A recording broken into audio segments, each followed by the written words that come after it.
President and venal houseplant Joe Biden launched his re-election campaign last week with a fiery speech near Valley Forge, Pennsylvania, in which he declared, quote, "Donald Trump is not fit to be president," and then wandered off stage, tripped over his own shoe heel, tumbled down a flight of stairs, rolled out the door while flailing his arms and blinking rapidly with an empty expression on his open-mouthed face, and finally awoke 2 days later in a truck stop in Lancaster County wearing an Amish hat and a Guns N' Roses t-shirt before being led back to the podium by First Lady Dr. Mrs. Jill Biden, whom he mistook for his grandmother and sobbed because he thought she had passed away in 1943, or at least it was very difficult to wake her up from her nap.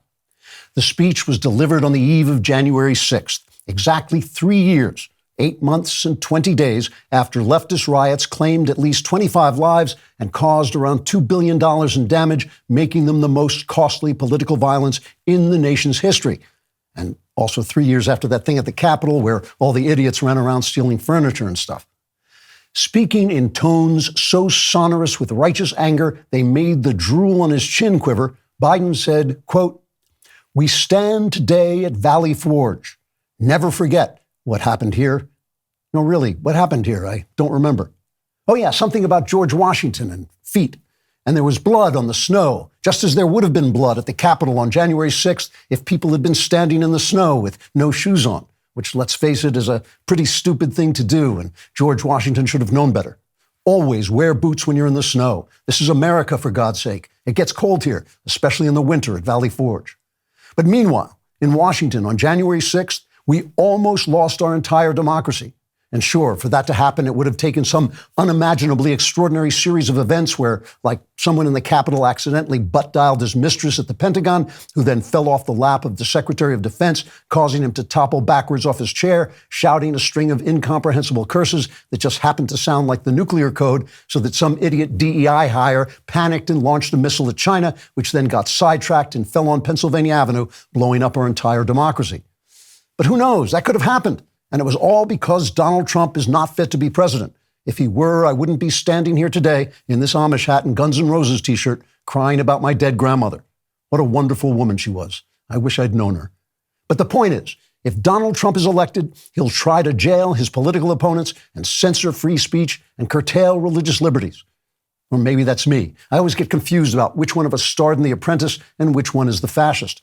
And so, as I begin my campaign to become whatever it is I'm running for, I just want to say this: never forget what happened that day. No, really, what happened that day? I don't remember. Unquote.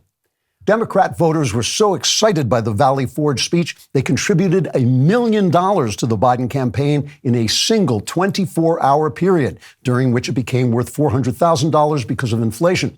Nonetheless, Joy Behar of The View reacted to the speech by saying, quote, "Don't tell me President Biden can't handle this job. He's on fire. Well, why do I sell my soul and humiliate myself to prop up this doddering senile buffoon? Wait, is the mic still on?" Unquote. In other reactions, journalists immediately began fact-checking President Biden's assertions in a magical land of my imagination where journalists fact-check President Biden's assertions. And Democrats in Congress rallied around the president to congratulate him on standing upright and speaking something almost like English at the same time. Donald Trump, meanwhile, said he was so offended by Biden's accusations, he planned to assemble a private army and overthrow the government. Trigger warning. I'm Andrew Klavan, and this is The Andrew Klavan Show.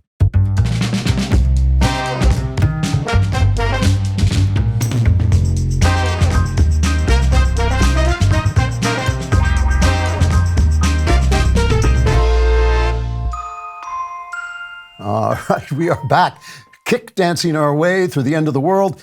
Before I get started today, I want to tell you very briefly about a small project I'm starting with my son, Spencer Klavan, who, as you know, is no relation. It's called the New Jerusalem, and it's going to be a sort of freewheeling father and son conversation about the nature of faith at what he and I both feel is a very crucial moment in human development, human history.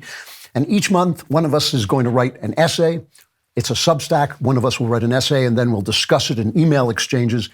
If you get a paid subscription, you can also join in the conversation. You can make comments, and you'll also get our recommendations of classic works of art and philosophy. But you can just sign up for free, which we hope you will. It's thenewjerusalem.substack.com, thenewjerusalem.substack.com. We'll get started on January 22nd, so sign up now. We would love to have you with us. Also, sign up and subscribe to the Andrew Klavan YouTube channel, my personal YouTube channel, where you will get exclusive content flown in from the Gulf of Dubai or wherever the hell it is, and we will deliver it directly to your door wrapped in porn so nobody knows it's conservative content. You can see all my interviews there. You can get those on audio, but you can also see them on YouTube. Last week we did Douglas Wilson, a great interview. Everyone's getting a big reaction to that. And this week we will have Senator Cruz, which I'm sure will also get a big reaction. And if you leave a comment, and the comment is morally reprehensible, we will read it on the air because morally reprehensible is my middle name. That's true. That is my actual middle name. Today's comment is from Charles Gutcher, 1923. He says, "You know, Mr. Klavan, Klavan, no E's, to somehow make the immense depression of the Klavanless holiday worse, I decided to finally read through the entire Cameron Winter series. And it's a shame if you just pretend to be a woman, we could get this turned into a great TV series and fight the culture war from within." Mwahaha. You actually don't know Hollywood. You have to pretend. I could be a woman. I could announce that I was a woman, but I have to be a leftist woman. See, once you can come out as anything you want except conservative. Today's episode, let us get to today's episode, Why Donald Trump is Godzilla. We will talk about how Trump won the Ron DeSantis-Nikki Haley debate. Well, he did. And we're going to preview the Lil Nas J. Christ video, which I'll be watching for the first time on air, and I will give you my immediate reaction to that. And I'm going to answer the question, why am I so hard on Donald Trump, which I keep getting asked. I will explain. Let us start with Chapter 1, Chris Christie is fat and also gone. Have you noticed that big tech companies are masquerading as privacy companies? They'll tell you to just fix your privacy settings, turn off app tracking, and you're all good. Suddenly, the big bad tech wolf has turned into our sweet grandma. I don't think so. Big tech feeds on your information. Maybe they'll release a feature now and then that does some good, but collecting and selling off your data is in big tech's nature. They can't stop themselves from looking at what you do online. To protect myself against big tech's prying eyes, I use ExpressVPN. When you use the ExpressVPN app on your computer or phone, you're hiding your unique IP address so that websites can't use that address to find out your real location or track what you do online. On top of that, ExpressVPN encrypts and reroutes 100% of your online activity so your internet provider, Wi-Fi admin, and hackers can't see it.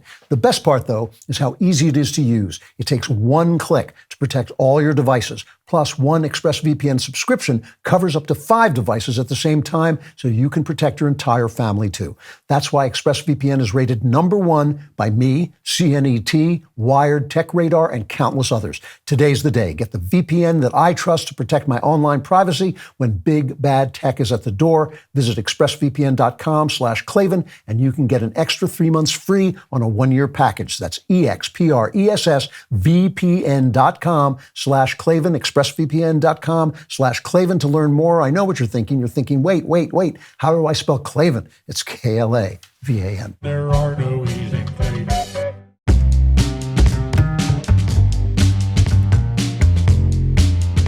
So the Iowa caucuses may be coming in a couple of days, although it's so snowy now in Iowa that they're saying nobody can get anywhere. So it should be kind of interesting. You can't caucus if you can't caucus. But I thought this would be a good time to step back and actually just take a look at the field and talk about what I see and why I see it the way I do, which is a little different than I think everybody else. But I don't know if you watched the debate the other night and simultaneously the Donald Trump town hall. The highlight of everything was Chris Christie dropping out of the race. That was the right thing for him to do. When you know you're not going anywhere, the right thing to do is get out of the way and let the people choose between the people who can actually win. So Chris Christie did the right thing. But then right after he did it, he got caught on a hot mic being the only person to speak the truth about Nikki Haley. This has been for months now. The establishment right media, like the Wall Street Journal, has been trying to convince us that Nikki Haley is a thing. And the people are going, nobody wants Nikki Haley. What's Nikki Haley? She's not a thing. They keep saying, she's a thing, not a thing. So here is Chris Christie telling the truth on a hot mic. People don't want to hear it, Wayne. They don't want to hear it. We know we're right, but they don't want to hear it. Right. And there's, we couldn't have been any clearer. Right. We couldn't have been any more direct or worked any harder. So, And let's not forget she spent $68 million. Yeah. I mean, we spent like Well, when you give land to China and places like that. Yeah, that's what you get. Yeah. Yeah, I mean, look, she spent $68 million so far, just on TV. Spent $68 million so far, $59 million by DeSantis, and we spent 12. I mean, who's punching above their weight and who's getting a return on their investment, And she's going to get smoked, and you and I both know it. She's not up to this. she hasn't even been And challenged. she's still 20 points behind Trump in New Hampshire, right? Yeah. Oh, yeah. And he's still going to carry Iowa, right? Yes, always. I talked to DeSantis called me, petrified that I would. He's probably getting out after Iowa. Well, I do want to say that if Chris Christie is punching above his weight, all the other candidates will be dead. I mean, that's a big punch. That's a heavy punch. But come to think of it, that's almost true. The other candidates almost are dead. I was watching the debate and kind of switching over to Donald Trump. And to me, at this point, Haley and DeSantis could be phoning it in. I mean, Haley has this thing where she does the cute, obviously rehearsed and written insults. Here's just a clip of Haley. Rather than have him go and tell you all these lies, you can go to DeSantisLies.com and look at all of those. There's at least 24 lies that he's told about me, and you can see where fact checkers say exactly what's going to happen and exactly why it's wrong. So it will cover the fact that he's only mad about the donors because the donors used to be with him, but they're no longer with him now. And that's because he's upset about the fact that his campaign is exploding. You're going to see the fact that he has switched his policies multiple times, and we'll call that out tonight. But every time he lies, Drake University, don't turn this into a drinking game because you will be overserved by the end of the night. And then DeSantis, so that's the stuff she's been doing, quotable, written, obviously prepared. And DeSantis has his Florida band camp thing where he says that one time in Florida, he was cut 3. I'm the only one running that's delivered on 100% of the promises that I've made. We've delivered huge victories in the state of Florida, things that Republicans have been asking for a generation. I'm also the only one running that has beaten the left time and time again. We beat the teachers union on universal school choice. We beat Soros on crime. We beat Fauci on COVID. We beat the Dems on election integrity. And I beat the left by banning China from buying land in the state of Florida. Now, Nikki Haley is running. We don't need another mealy-mouthed politician who just tells you what she thinks you want to hear just to try to get your vote, then to get in office and to do her donors' bidding. Now, I have to tell you, in all honesty, I think everything that DeSantis just said is true. I think if he were to win, which seems to me unimaginable, if he were to win, he would by far be the best president of anybody running. I think he is a great executive. I think he's done a great job in Florida. I think everything he's saying about himself is true. There is something about the guy that is not commanding as a candidate. As a governor, great. But as a candidate, there's something about him. I think that maybe Trump spooked him. And you can see why, because you turn over to Fox News where they have this Trump town hall. And I will say that ethically, I don't think they should have done that. They shouldn't have counter-programmed Trump against the debate. I think Trump should be pressured to debate. He's a candidate. I understand that he's so far ahead he doesn't feel he has to debate. I understand that's good strategy for him. But for America, it's not. He should be forced to debate. He should be in the debate. And Fox News was ethically wrong, I think, to put him on. But money talks, and they did put him on. And I just have to tell you, the guy he is riveting. He is the greatest show in American politics. I mean, at one point, a DeSantis supporter stands up and asks him about a real question. You've been so mean to people, because he just really treats people like crap. And she says, you've been so mean to people. How will you get good people to work for you? And this is Trump's response. Everybody wants to come to work for us. We're going to have no trouble. We had great people. We had a couple that were not great, stiffs, as I would call them. But that's true with anybody. But now I've gotten to know Washington. I've gotten to know the people. I know the best. I know the smart ones, the dumb ones, the weak ones, the strong ones. And I think you're going to see something like you've never seen before. And the people in this room know it. We did an amazing job. And the reason, we have support is because of the job we did. Now, you like Ron DeSantis, but he wouldn't even be around today. He'd be working in a pizza shop or perhaps a law firm if I didn't endorse him. And by the way, and I'll get to this, that's true. DeSantis would not be DeSantis without Donald Trump. Most of what he says about DeSantis is false. Trump says, I didn't close down the country. He did. He bragged about closing down the country. He says DeSantis was governed by Fauci. That's not true. DeSantis caught on almost as quick as anybody in the country. But even the mean way he talks, this guy's a stiff, this guy's dumb, this guy's this, all of the way he talks, you know what it's like? It's like if you're at a beauty contest and you're watching a beauty contest on TV and one of the girls stands up and the guy says, well, what are your goals if you become Miss whatever you are?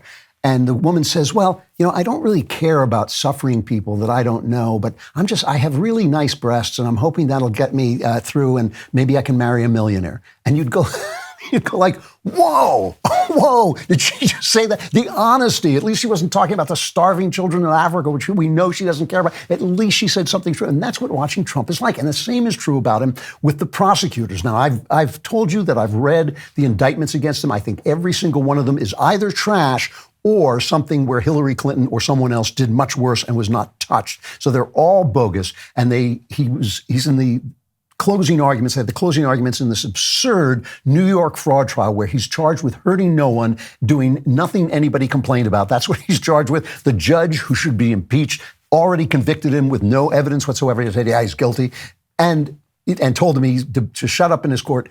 So afterwards, Trump gave his own press conference, cut 14.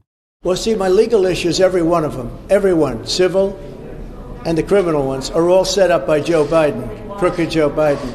This is something that's never happened in this country. Even when you look at this is all about Biden and her meeting. So even the civil ones, this is civil, they're set up by Biden. Every single, just about, case that I'm involved in is set up by Biden. They're doing it for election interference. And in a way, I guess you'd consider it part of the campaign, because if you really look at it, they are doing this. It's never been done like this in this country. It's like we're a third world country, a banana republic. But every one of the things that you write about are Biden indictments. And I don't know, I just got a poll. We just had a poll. It just came out, and we're leading massively in Iowa. We're leading very big in New Hampshire. We're leading because the people understand this stuff. The people do understand this stuff. And it really is like they brought out, they actually unleashed lawfare against their main political opponent, something that really, truly has not happened in this country to this degree. It is a terrible banana republic thing to do, just like he says it is. And they kind of walked into a buzzsaw because he doesn't lie down and he won't take it. And he says exactly what he means. And it's true. I mean, the DA in the Georgia RICO where she's charging lawyers with a RICO conspiracy for being lawyers, for representing their client and doing what they were supposed to do. She's now accused of paying $700,000 to her lover for working on the case when he's completely inexperienced. And there's a report that this guy, Nathan Wade, who's supposed to be stooping the Fannie Willis, met with the Biden administration officials on 2 separate occasions before any charges were filed in Georgia against former President Donald Trump. Wonder what they were talking about. So everything he says about this is absolutely true. And the fact that he says it and the fact that he doesn't lie down is what makes him I'm sorry, he's just a great show. He has transformed the Republican Party. He is the OG of the new Republican Party. He likes to say, that this wouldn't have happened without me and that wouldn't have happened without me. And he's got this point. And I'm telling you, I believe that he's past his prime. I believe that losing this election has ruined him. I don't believe that he can do the job like Ron DeSantis can do the job, because I don't believe he has the organizational skills to do it. But I think I can see why the people like him. Let me read you something from the New York Times. We like to go to the New York Times, a former newspaper. When we want to know what the leftists think, we go to their op-ed page, which I like to call Knucklehead Row. Oh, hey, hey, oh, hey, ho, let's go waltzing down to Knucklehead Row. All right, now, Bret Stephens is not a knucklehead. I've met him several times. Very bright guy, very civilized, but he hates Trump. And he hated Trump so much that he left his great job at the Wall Street Journal and went to the New York Times, where he is more conservative than anybody else and sort of, I think, has had to curtail himself a little bit, but he just couldn't stand saying nice things about Trump. He wrote this column the other day, "The Case for Trump by Someone Who Wants Him to Lose." Maybe it's time for readers of this newspaper to think a little more deeply about the enduring sources of Trump's appeal and to do so without calling him names or disparaging his supporters or attributing his resurgence to nefarious foreign actors or the unfairness of the Electoral College. What a thought, right? You can almost see the Times readers falling down on their fainting couches all across Park Slope. All right, he says, begin with fundamentals. Trump got three big things right. One was immigration. Many of Trump's opponents refused to see virtually unchecked migration as a problem for the West at all. Some of them see it as an opportunity to demonstrate their humanitarianism. Others look at it as an inexhaustible source of cheap labor. They have the habit of denouncing those who disagree with them as racist. It's a basic requirement of statehood and peoplehood to enforce control of the border. It is not racism. So this is Trump's enemy, remember, but he gets it. He hears what the people hear. This is the second big thing Trump got right, was about the broad direction of the country. Liberal elites insist that things are going well, while overwhelming majorities of Americans say they are not. And he points out that more than 12, this to me is one of the big stories of our time, more than 12% of all adult males had a felony conviction on their record. And I'm sorry, that was not the one. There was a rising death rate among middle-aged white people and declining life expectancy at birth, in part because of sharply rising deaths from suicide, alcoholism, or drug addiction. That's an amazing thing. And I don't think it gets half the attention it deserves. I mean, remember, when you read the Founding Fathers, when you read the Federalist Papers, all they talk about is their obligation, the obligation of the government to secure the happiness of the people. So while Obama is fundamentally transforming the country, people are killing themselves at such rates that life expectancy is down. All right, here's the third thing that Bret Stephens says Trump got right. There's the question of institutions that are supposed to represent impartial expertise, from elite universities and media to the Centers for Disease Control and Prevention and the FBI. Trump's detractors, including me, often argued that his demagoguery and mendacity did a lot to needlessly diminish trust in these vital institutions, but we should be more honest with ourselves and admit that those institutions did their own work in squandering, through partisanship or incompetence, the esteem in which they had once been widely held. And finally, Bret Stephens says, much of the elite media, mostly liberal, became openly partisan in the 2016 election, and in doing so, not only failed to understand why Trump won, but probably unwittingly contributed to his victory. This, to me, this thing about the media, and mostly the news media, but also the entertainment media, is the biggest point of all. And it's the reason why I say Trump is Godzilla. As you know, I lie awake all night. I don't sleep at all anymore. I really don't. But I was lying awake last night, and I was thinking to myself, I love this Helix mattress. I mean, if I were lying awake on any other mattress, I would be uncomfortable. But it's so comfortable to be here. Who knows? I may one day even fall asleep. For those of you who do sleep, Helix is the gift that keeps on giving. Every night when you get into bed, you'll be reminded just how great this mattress is. Helix is now introducing their newest, most high-end collection, Helix Elite. Helix Elite harnesses years of extensive mattress expertise to offer a truly elevated sleep experience. The Helix Elite collection includes 6 different mattress models, each tailored for specific sleep positions and firmness preferences. Go to helixsleep.com/Klavan to check out the new collection today. If you're nervous about buying a mattress online, you don't have to be. Helix has a sleep quiz that matches your body type and sleep preferences to the perfect mattress, because why would you buy a mattress made for someone else? Go to helixsleep.com/Klavan, take the 2-minute sleep quiz, and find the perfect mattress for your body and sleep type. Your mattress will come right to your door for free. Plus, Helix has a 10-year warranty, and you get to try it out for 100 nights risk-free. They will pick it up if you don't love it. You definitely will, though. Their financing options and flexible payment plans make it so that a great night's sleep is never far away. Helix is offering 20% off all mattress orders and 2 free pillows for my listeners. Go to helixsleep.com/Klavan and use code HelixPartner20. This is their best offer yet. It won't last long. With Helix, better sleep starts now, and you can think to yourself, at least Klavan, even though he's awake, he's got a Helix mattress, so he's incredibly comfortable.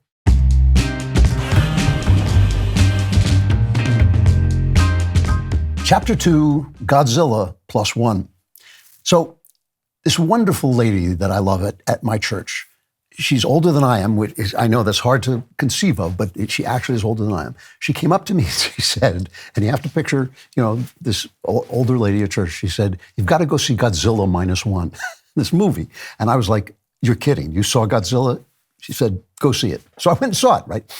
And the thing is, American culture right now sucks. I know I keep hammering this, but it's just true. It's dishonest. It's dead. The two best movies I saw last year were both foreign films, Anatomy of a Fall, which is French, and then the Godzilla film. And the reason is they were honest films about honest people doing things that people really do. I mean, America has so much talent. I would never say we don't have a lot of talent. Oppenheimer was a powerful, beautifully made film, beautifully acted. Christopher Nolan was great. Christopher Nolan directed great. Cillian Murphy, great acting. But it was dishonest. Oppenheimer was a security threat and a communist, and Truman was right about him. And Barbie, which was also, watchable and interesting, it was a mess because no one can say what a woman is, and it was just, our culture is like that. Remember that James Taylor song, Sweet Dreams and Flying Machines and Pieces on the Ground? That's what our artistic culture looks like to me. But foreign films are now coming up with some kind of honest view of the world. And this Godzilla film, which is called Godzilla -1, took me a while to figure this out. It's Godzilla -1 because it comes before the first Godzilla movie, which was made on my birth year, 1954. This one takes place at the end of World War II and in the aftermath in Japan. And while all the girl boss crap that was coming out in superhero movies here, all the girls who can't get into fights, who chase down men and run faster than they do, who punch men and the men go real, all of that stuff, left-wing propaganda bombed and bombed and bombed. No matter how much Hollywood spent on it, it just went down the drain. This film, which cost under $15 million to make, which is amazing for a monster movie, and the special effects are pretty good, they're definitely watchable. This thing cleaned up at the box office. And all the critics said, well, it's because of the human story. The human story is so good. The reason the human story is good is because it has a woman in it, and the woman is a woman. She's played by a woman named Minami Hamabi. She's feminine. She's real. She's like a woman you'd actually meet. She's feminine. But she's heroic. She rescues a baby. She sacrifices herself. She's modest. She's beautiful. And even though when it comes time to do the fighting against the monsters, it's the men who go out and do the fighting as they would in real life, the whole movie revolves around this woman. She is what they're fighting for, and she's the only person in the movie you actually remember because she's the reason everything happened. And, someone tweeted at me, you believe in individuality, why do you think all women should be homemakers? Absolutely true. I don't think that at all. I don't care what women do as long as I get my dinner. As long as I get my dinner, I don't care what women do. What I think is that homemaking and mothering are the most important jobs, and many, possibly a majority of women, would find those jobs rewarding if people would honor them as they deserve rather than denigrating them in favor of time-wasting nonsense that seems to them feminist and fair. That's what I think, okay? So it has nothing to do with what I want to order women to go off and do things. Truly, it's nothing to me. I just don't want them flying planes or anything where I'm in danger. But really, all I'm saying is I think mothering and homemaking are the important things. They're the reason everything else happens. The other thing that makes this Godzilla movie so great is this. In every Godzilla movie, Godzilla always represents some human evil that has had an effect on the psyche or the lives of the people who then have to fight Godzilla. Godzilla is always the avatar of some act of human malfeasance. So in the original 1954 film, he was a prehistoric beast. He was awakened by nuclear radiation. And obviously, it was a Japanese film, and obviously this is in the wake of Hiroshima. And this was basically the psychic damage and psychic fear that had been created by dropping a nuclear weapon on Japan, on 2 islands, and just the terrible radiation that went through everything and the terrible death toll. And Godzilla represented that sort of coming back, the sin of mankind coming back into play as a monster. In most movies, he represents something like that. Represents global warming or pollution or nuclear weapons, nuclear testing, whatever is the going thing that people are interested in. But in this movie, he represents the death wish caused by losing the war and the shame of not dying in the war. In other words, if the idea of the Japanese at that time, the ethos of the Japanese at that time was the kamikaze pilot. We are going to die because death is better than dishonor. But this guy in the movie is a kamikaze pilot who chickens out, and they lose the war and he survives. Now, the reason this matters is Japan is dying. Now, right now, while we're talking, not in the movies, in real life. In 1 year, their population, which is only about 125 million, their population fell 800,000 in 1 year. They're in a death spiral. They're population is older, getting older all the time and is aging out, and nothing's being done about it. They've kind of given up on it. And I think everything takes 70 years to kick in. I believe that. When like communism comes in, it takes 70 years to fail. And when bad ideas start, it takes 70 years. Only the current left is basically, we're at the end of a 70-year cycle in America, and that's why everything is coming apart for them. We replaced, after the war, we destroyed their culture, we dissected it, we took it apart, and we replaced it with ours. And we think, hey, ours is better. I agree. I think ours is better too. But it's not theirs. You took away from them everything they were, everything they believed in, everything they had, everything that informed their cultural idea, and they're dying. They're dying from it. I believe that. There's an old saying, if you're going to take away man's culture, you better replace it with something of value, but I think the spirit went out of him. So Godzilla in this movie, and Godzilla -1, represents the sort of will to die and the shame at their loss and their failure. Like I said, the hero's a kamikaze guy, and in order to defeat, who chickens out, he decides, I'm not going to kill him. He's not going to kill himself, and he lives. And in order to defeat Godzilla, he has to learn to live again. And that's why the woman is the secret hero of the movie, because women are the givers of life. They're the makers, nurturers of life. And in order to love her, which he can't do, the hero can't do, in order to love her, the main character has to want to live. He can't defeat Godzilla until he learns to want to live again. It's a very beautiful, human, honest story, and it depends on a true view of femininity as the failure of American culture is the reason American culture is failing is because we have a false view of femininity and therefore a false view of humanity. Donald Trump is Godzilla because he is the avatar of a human sin, which is our culture of lies. He's not a good man. I mean, look, he's a serial adulterer. He's a liar. He has really, his ethics are bad. He's not, I don't feel he's an utterly corrupt person. There are people far more corrupt than he is. But like he's not a good guy. You wouldn't leave your daughter alone in a room with him. He's a blundering beast like Godzilla. But he is the living cry of a people who have been lied to and lied to and lied to by toxic, arrogant, elitist, entitled corporate media who are basically standing up for the regime, and not just standing up for the regime, but telling them that they are bad if they deny what they're being told. If they speak their own truth, they should be censored. They should be cut down as misinformation, as racist, as sexist, as all those things. Be silent. Shut up. And this is the monster that creates. They think, oh, this is going to do it. We're going to silence everybody. No one will know, that women are unhappy. No one will know that men are killing themselves because they're so miserable. No one will know that we're making a fortune while the middle class is vanishing. No one will see because we'll tell them it's not there, and we'll tell them if they speak and say that it's there, they're bad people. If our systems, which made us rich and powerful, have destroyed the lives of black people so that black people are now in these high crime areas. But if anybody says they're high crime areas, no, you're a racist. What do you think that does to people? What do you think it does? It makes them furious. Listen to this. Here's Francis Collins, who was the head of the National Institute of Health during the pandemic. This is the guy who was, because he was theoretically an evangelical, this is the guy who was used to rope in the churches and tell them if they wanted to be winsome, if they wanted to be Christian, they should shut down their churches. Here's what he's saying now about the job he did. Cut 7. If you're a public health person and you're trying to make a decision, you have this very narrow view of what the right decision is, and that is something that will save a life. Doesn't matter what else happens. So you attach infinite value to stopping the disease and saving a life.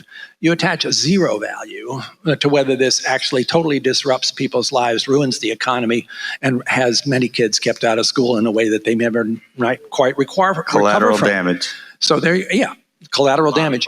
This is a public health mindset, and I think a lot of us involved in trying to make those recommendations had that mindset, and that was really unfortunate. It's another mistake we made. Now, listen, that's honest. At least that is pretty honest. And I don't think, he should go to prison or anything like this, but I think that there should be a cost for causing that much damage. And I think I really do give him credit for coming out and just saying that. Fauci, on the other hand, in a closed-door session with Congress, who still thinks he's God's gift to America, said at one point, oh, you know that thing where we said everybody had to be 6 feet apart? That had no basis in science. That just kind of happened. I don't know who pushed that. Well, that was the reason the schools closed. That was the reason businesses were destroyed, because you couldn't hold people far enough apart. That was the reason every church had to set its chairs out in the middle of nowhere, and why churches closed and nobody could get together. So, we watch this happen. And the reason I'm talking about the press is, okay, let's give Francis Collins the benefit of the doubt, say, okay, he's taking responsibility. Let's say Fauci's a jerk and he's not taking responsibility, but at least he's sort of telling the truth. All of that would have been okay to have incompetent bureaucrats if the press didn't basically get on the bandwagon instantaneously, without any science, without any knowledge, without any information, and basically shut down everybody who said, no, this isn't true. You don't have to vaccinate young men. You only have to vaccinate old guys. Why was it that it's still happening now? I talk about this all the time in YouTube. If you talk about the fact that there's absolutely no science behind transgenderism, it's just an academic theory, they cut you off, they censor you. Even if you talk about the pedophilia, they basically knock down your algorithm. It's like this thing, this silencing, they think it has no effect. If you tell somebody, oh, maybe you should curtail your sexual desires in some way, the left immediately thinks, oh, well, then they just blow out through your ears. It's this force running through you. If you dam them up here, they blow out through your ears. Well, maybe so. But what happens when you dam up the right of people to tell the truth, the right of people to say what they see right in front of their eyes? What do they think happens to that flow, that desire that human beings have to tell the truth, to think their way through things, to not have their businesses closed down, to not have their kids kept home from school, to be able to say, that guy Francis Collins is full of it. That guy Joe Biden is corrupt. What do you think happens when you shut those people down? You think there's no cost to that? Yes, there is. Yes, there is. It's the same cost as when you drop nuclear bombs on people. When you lose a war, even though we believe the Japanese were utterly in the wrong, they still lost a war. It's still a very traumatic thing to have happen to people. I'm not saying it's a bad thing. I'm just saying that it's a traumatic thing. When those things happen, there is a reaction. If we had a media, see, all of these things, you think about Joe Biden, right? Joe Biden gets up and says, oh, January 6th, it was the worst thing. Oh, he actually said this in his Valley Forge speech. We almost lost it all. We almost lost it all. What the hell is he talking about? He's talking nonsense. If the press would just come out and say, well, that's nonsense. Yeah. And allow people to come out and say it's nonsense, not suppress them on Facebook, not suppress them on YouTube, not silence people who are just basically saying he's a pol, he lies.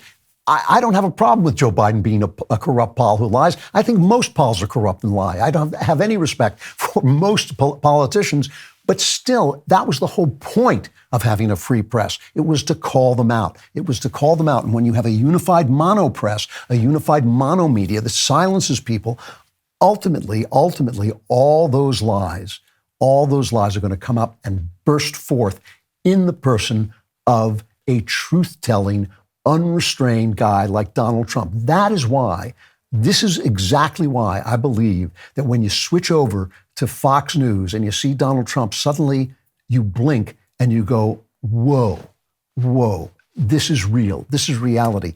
Ron DeSantis, I'll say it again, I think he'd make a much better president. I don't think he would have made a better president before Trump. I think Trump cleared the way for him. I'm giving him credit where it's due. But I think he's obviously an executive, a guy who knows how to run government, a guy with an organized mind, a guy who can gather a good team around him. Trump is none of those things. I think Ron DeSantis would make a much better president. But I get it. This guy stomps on and he says what's on his mind. You watch Ron DeSantis, you can see him calculating. This is why I told you I got reamed for this by the DeSantis team when I talked about the fact that DeSantis looked left and right before he raised his hand. Can you imagine for even 1 second Trump looking left and right before he did anything, before even thinking, before he spoke? And even when he says these terrible things, like I was saying about the beauty queen, if she says she doesn't care about people suffering, she's hot and she just wants to win a contest and maybe marry a billionaire or get a movie career. If she said that, you just go, wow, at least she's honest, even though she was saying something that's not all that admirable. And this is why I blame the press specifically. It's about speech. It's all about free speech. And it's also about humiliation. which the Godzilla movie is about too. It's insulting to have people do this to you. It's insulting to have people say, oh, January 6th, it was an insurrection. My ass. And the fact that when you say that, it's like, oh, you're MAGA, Trump, this or that. And it causes a reaction on the right where they say, if you say, well, Trump is bad because of this, oh, you have Trump derangement syndrome. No, I'm telling you what I see. The anger and frustration grows. People, especially Americans, people have a natural desire to see what they see, to say what they feel, to tell and know and share the truth. And that has been stifled mostly by the press.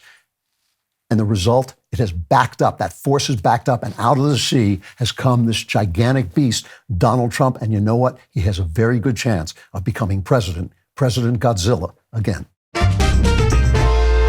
So I told you I tried this Beams Dream powder, which, first of all, it tasted really good. It knocked me right out, I have to tell you. It sent me into a very deep sleep. It contains a powerful, all-natural blend of ingredients, including magnesium L-theanine. I have no idea what that is, but it actually works. It's not just your run-of-the-mill sleep aid. It's a concoction carefully crafted to help you slip into the sweet embrace of rest without, and this is really important to me, it doesn't have the grogginess that accompanies other sleep remedies. Sleep is the foundation of our mental and physical health. You must have a consistent nighttime routine to function at your best. I have to fall asleep sometime, and this helps a lot. Today, my listeners get a special discount on Beams Dream Powder, their best-selling hot cocoa for sleep with no added sugar, now available in delicious flavors like cinnamon cocoa, chocolate peanut butter. That's the one I tried, and mint chip. Better sleep has never tasted better. Just mix Beam Dream into hot water or milk, stir or froth, and enjoy before bedtime. If you find yourself battling the bedtime blues, give it a shot. Your weary self will thank you. If you want to try Beam's best-selling Dream Powder, take advantage of their New Year's sale for 40% off for a limited time when you go to shopbeam.com/Klavan and use code Klavan at checkout. That's shopbeam.com/Klavan with my promo code Klavan for up to 40% off your order. But you need to know, you have to know, you must know how to spell Klavan. Here it is. K-L-A-V-A-N, there are no E's in Klavan.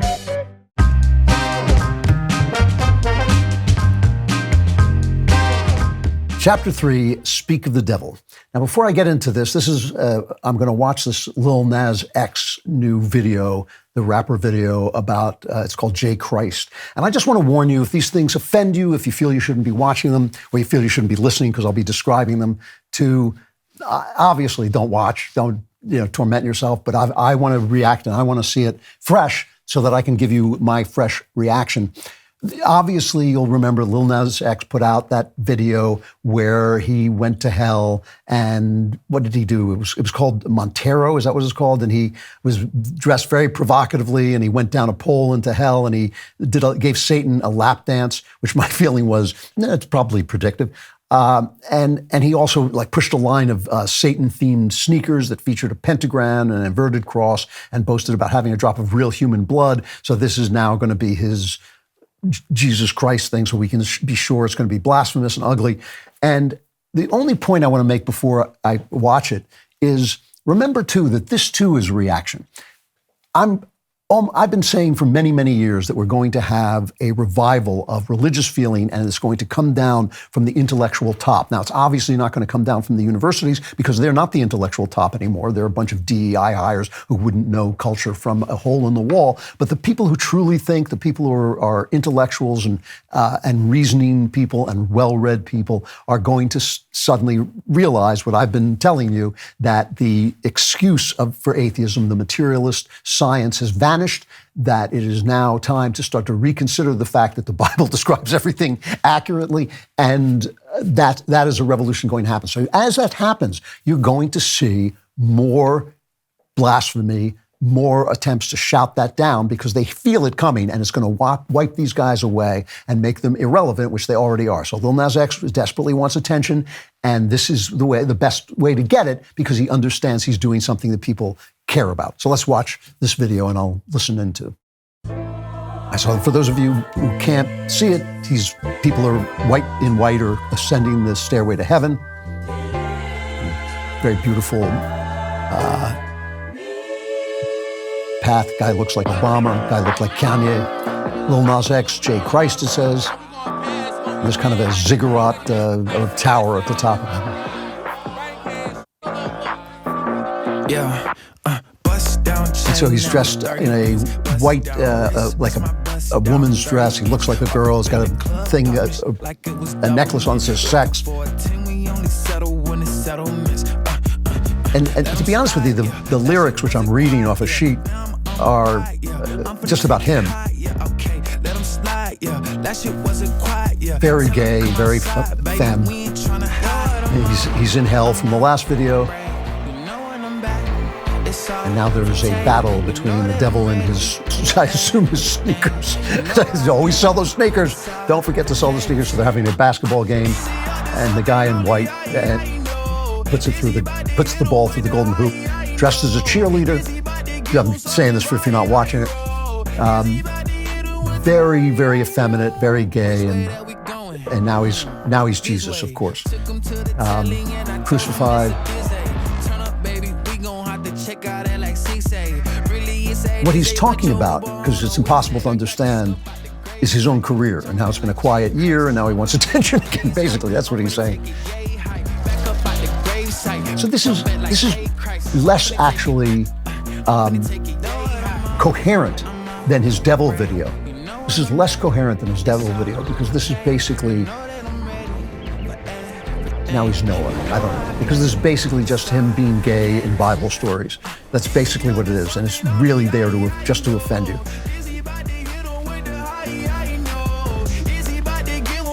And I can tell you exactly what's going to happen to this guy in real life, but I'm not going to say it because I don't want to, because it's cruel. But he's obviously in trouble. He's obviously in big trouble. Good special effects of the flood.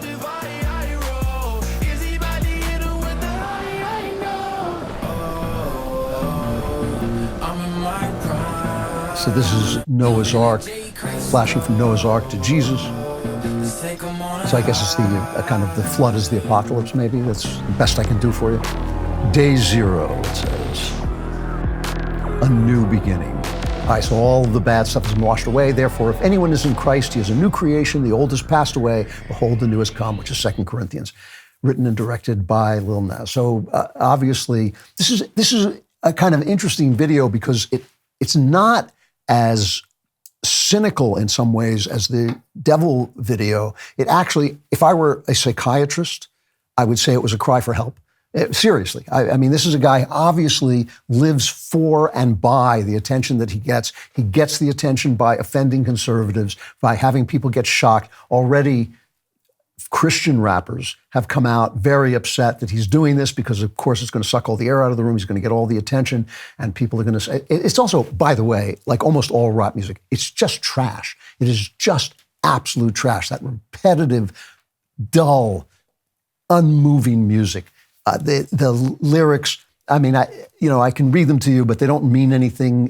What they really say is basically he is making a comeback like Jesus after being out of the public eye, or not so much as the public eye ever since he did that video. And he says, you know what I'm on a break. You know when I'm back, it's all for take. You know that I'm ready for everything. You know when I play, it's all for keeps. So it's basically about him. It's about him as being resurrected. And the reason I say it's a cry for help is because ultimately, if you are a believer, does this have any effect on you? Is this going to hurt you? Is this going to harm you? Is it going to harm God? You know, I mean, really, is it going to harm God? God is sitting there watching, oh, wow, I wish he hadn't made that video.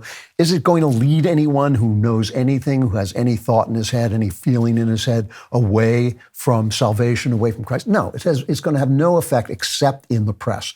And so I'm glad I watched it. You know, I'm sort of in my head, I'm sort of thinking, should I have even put that on? Should I have even given it any attention? But no, I think, you know, culture is where I think it's at right now. And I think that this is actually a sign of change for the better. And I think it is a reaction. I think just like the ardent, urgent attempts to censor Jesus out of people's lives. So you make a Johnny Cash movie, a biopic, but you cut it out of cut Jesus out of there because you don't want him to speak. They don't even want him to be seen. They don't even want him to be heard. So powerful is the name above all names that they will not speak it. They cut it out. Nobody says grace at dinner on anything but any show but Blue Bloods. Nobody, no movie is about God. No movie questions God. No movie wrestles with the issues that come up when you deal with God. And so the only people left to talk about God are people who are discussing whether a calendar with pretty girls on it is interesting. And I'm sorry, but I don't think that that's why the creator of heaven and earth allowed himself to be incarnate and destroyed so that people wouldn't look at calendars with pretty girls. I do not think that that was what the Gospels are basically moving towards. So I actually think this is a desperate move, a desperate idea. And kind of like I said, that Trump is the reaction to something. I think this is the reaction to something that is not quite visible yet, but is just around the horizon, which is that faith is going to make a comeback. Do you know about HIMSS? HIMSS is changing men's health care by providing access to affordable and discreet sexual health treatments, all from the comfort of your home. HIMSS provides access to clinically proven generic alternatives that are up to 95% cheaper, with options as low as $2 per dose. The process is simple, 100% online, meaning you don't have to endure any uncomfortable doctor's visits. Simply go to hims.com/Klavan and answer a series of questions on their site. One of their medical providers will determine the right treatment option for you. If prescribed, your medication ships directly to you for free and in discreet packaging. HIMSS doesn't require insurance. You'll pay one low price for your treatments, online visits, ongoing shipments, and provider messaging. HIMSS has hundreds of thousands of trusted subscribers. So if ED is getting you down, it's time to change that. Start your free online visit today at hims.com/Klavan. That's HIMS.com/Klavan for your personalized ED treatment options. Again, that's hims.com/Klavan. I like they spell HIMSS. Anybody can spell HIMSS. How do you spell Klavan? It's Klavan. No E's in Klavan. I just make it look that easy. Prescriptions require an online consultation with a healthcare provider who will determine if appropriate. Restrictions apply. See website for details and important safety information. Subscription required. Price varies based on product and subscription plan.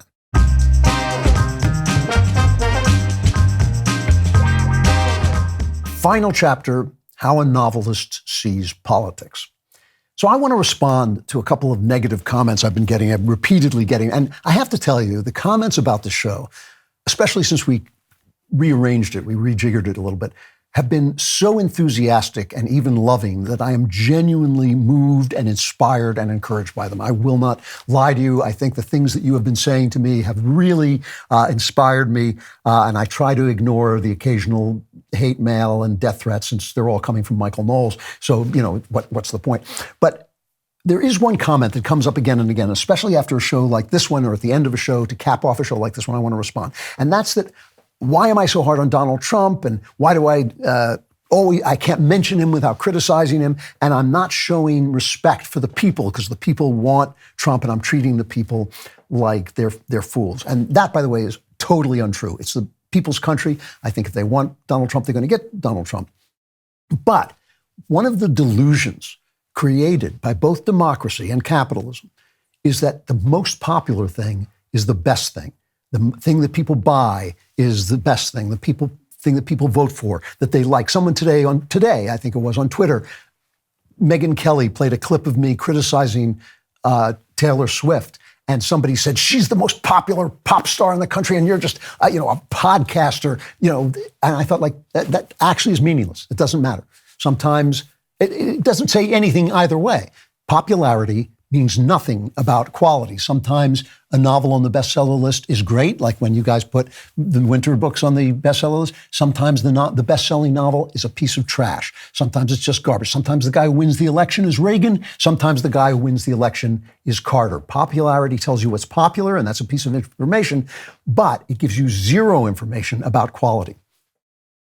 This show is a novelist's view of politics, and not just a novelist, an extraordinarily good novelist. Okay, as it happens, just telling you the way it is, all right?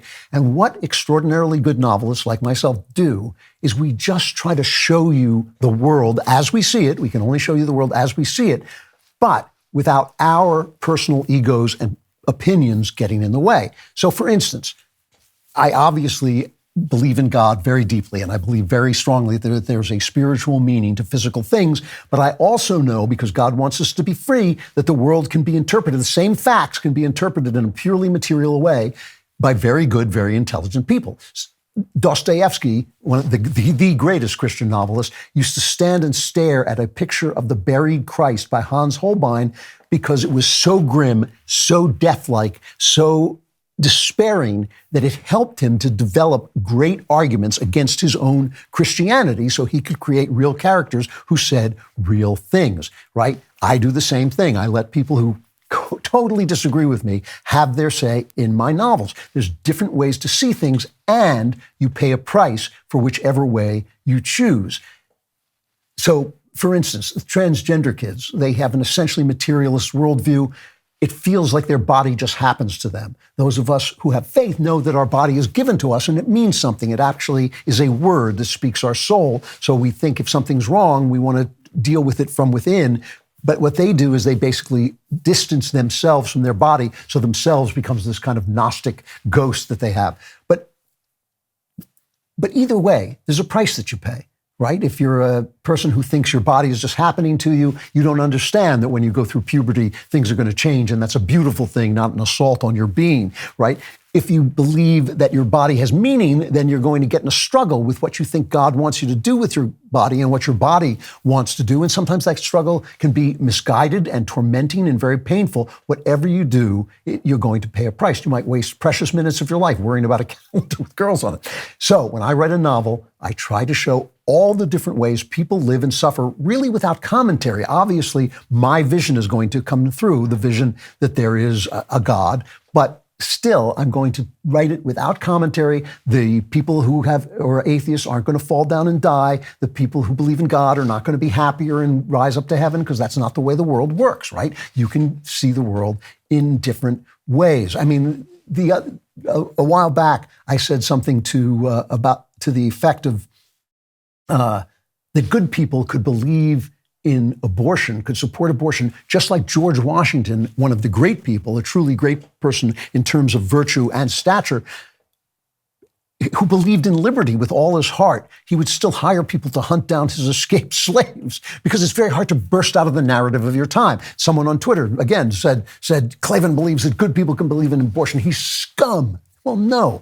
The reason I write novels is to try to show all of reality, as much of reality as my books can contain, the way it is, the way people live, the way they suffer, the prices they pay for the things they do and the things they believe, because that's what the world is about. And I believe that there is a benefit, an inherent benefit, to being a grown-up and seeing the world as it really works before you decide what price you want to pay. Vote for Joe Biden, there's going to be a price. Vote for Donald Trump, there's going to be a price. Before you decide that, you should see the world as it is. Good novels, good art are designed to make you grown up and wise.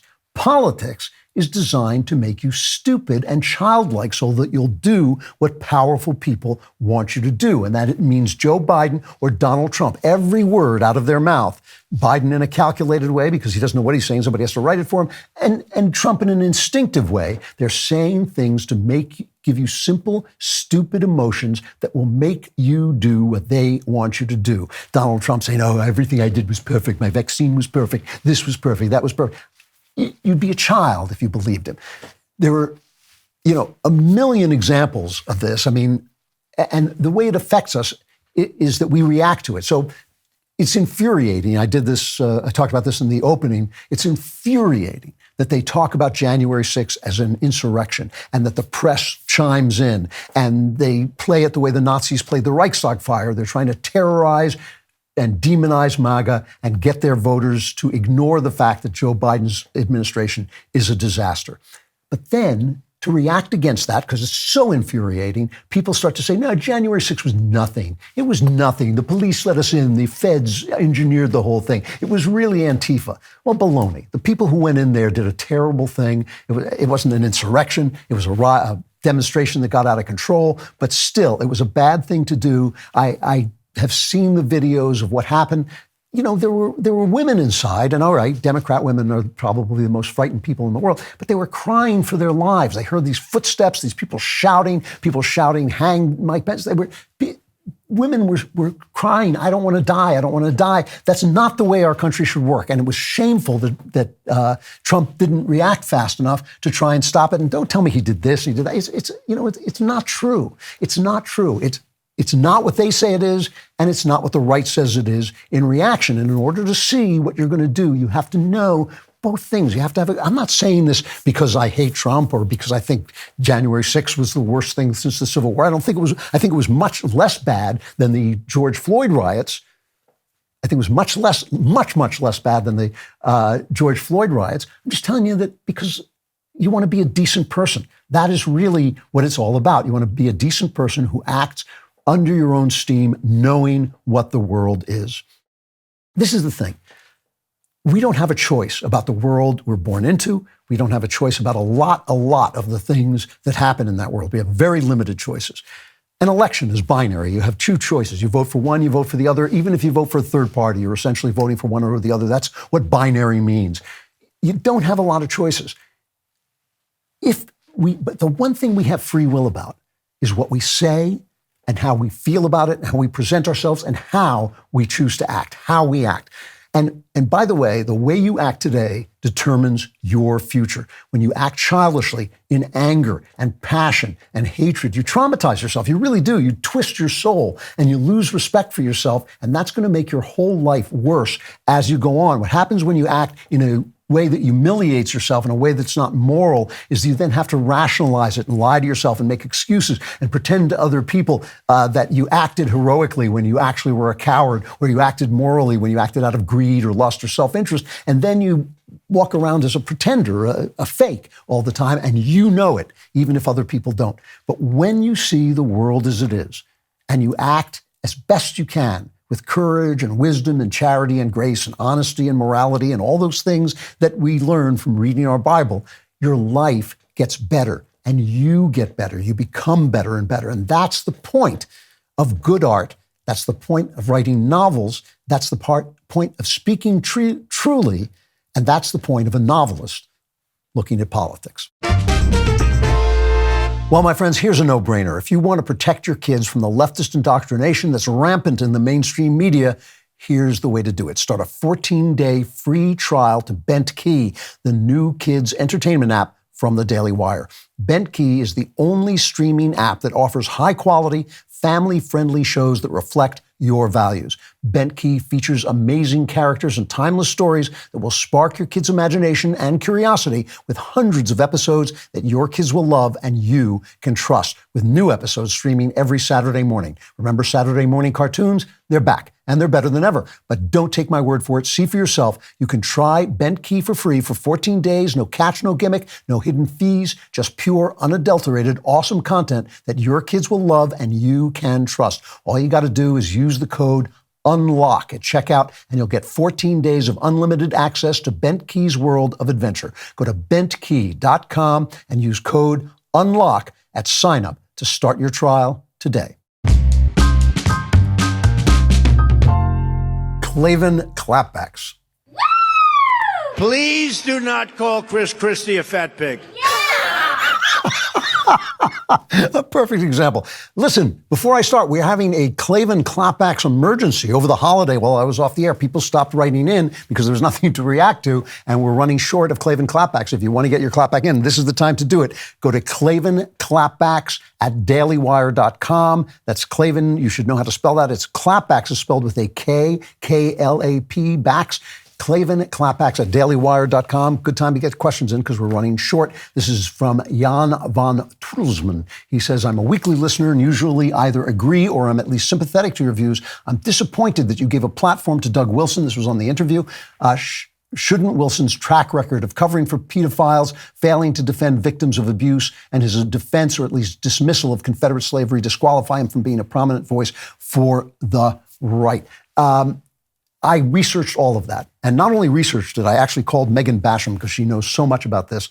And I do not agree with the way you're characterizing Doug. I think that is utterly untrue. To talk about Confederate slavery He says the logic of the Gospels is that slavery should end, but one of the ways it ends is not through violence, but by acting in a certain way toward your slave. He points out that the racism of slavery was against God. It's an insult to God, as I've said many times.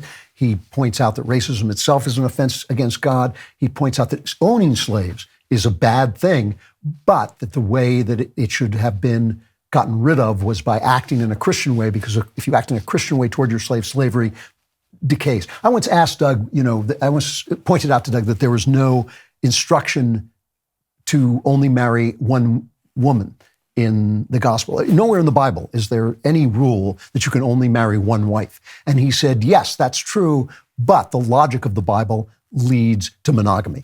So he's saying essentially the same thing. The logic of the Bible leads to ultimately getting rid of slavery, which is, maybe you can disagree with that, but it's not anything hateful.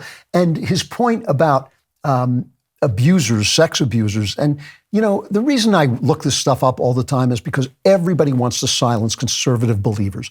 Everybody wants to silence conservative lovers of Christ, and they will find anything they do. And it doesn't, so in other words, you have to be perfect to not be attacked as a guy who supports sex abuse, and he doesn't. It's just not true. Essentially, what he says is in the old days, they would have killed pedophiles, and that would have been, fine in that moment, but that's not what happens now. And sometimes these sex abusers wind up coming to church, and he believes that they should be given the ministry of the church. If you can't save a man from even the most terrible sin, then what are we here for? That's basically what he's saying. Again, you can disagree, but there's nothing hateful about that, and I do not believe that he has abandoned victims. I think these are things that people say when you are a conservative and believe in Christ.